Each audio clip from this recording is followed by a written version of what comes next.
دنیا کی محبت سے جو امراض پھیلتے ہیں ان میں سے ایک مہلک مرض بخل ہے، جو انسان کو بہت سے عمل خیر سے روکنے کا سبب بنتا ہے۔ اسی لیے حدیث شریف میں فرمایا گیا صلاح اول هذه الامہ بالزہادۃ والیقین وہلاکها بالبخل والعمل، کہ اس امت کی سب سے پہلی صلاح اور کامیابی کے سبب یقین اور صفت زہد تھے، اور اس امت کی ہلاکت کی ابتدا بخل اور ہوس پرستی سے ہوئی۔ اس لیے کہ بخیل مال کی محبت میں اس قدر مجبور ہو جاتا ہے کہ عقل کے تقاضے اور شرعی واضح حکم کے باوجود اسے خرچ کرنا بہت زیادہ بوجھ معلوم ہوتا ہے۔ اس کی اس کیفیت کا اندازہ اس حدیث شریف سے لگایا جا سکتا ہے کہ کنجوس آدمی صدقہ خیرات کرنے والے آدمی کی مثال ایسے دو شخصوں کی طرح ہے جو لوہے کی زرہ پہنے ہوئے ہیں،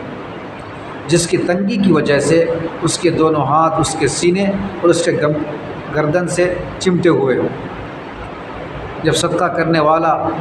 صدقہ کرنے کا ارادہ کرتا ہے، جب وہ صدقہ دینا شروع کرتا ہے تو یہ زرہ کھلتی چلی جاتی ہے اور وہ انبساط اور خوشی کے ساتھ وہ اپنا ارادہ پورا کرتا ہے۔ جب بخیل صدقہ کرنے کا ارادہ کرتا ہے تو زرہ کی سارے اجزاء مل جاتے ہیں اور ہر جوڑ اپنی اپنی جگہ پکڑ لیتا ہے، جس کی بنا پر بخیل اپنے ارادے کو پورا نہیں کر سکتا۔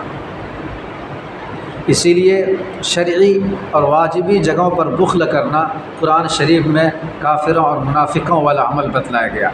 بالخصوص زکوٰۃ فرض ہونے کے باوجود زکوٰۃ نہ نکالنا یہ بدترین عذاب کا موجب ہے۔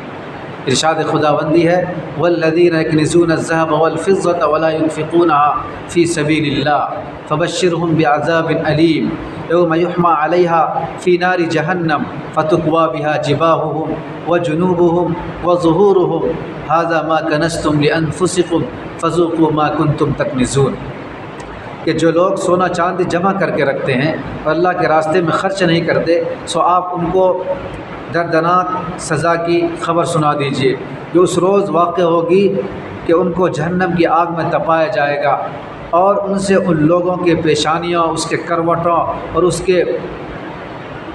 پشتوں کو داغا جائے گا، اور یہ جتلایا جائے گا کہ یہ وہی مال ہے جس کو تم جمع کر کے رکھتے تھے، سو اب چکھو جمع کرنے کا عذاب۔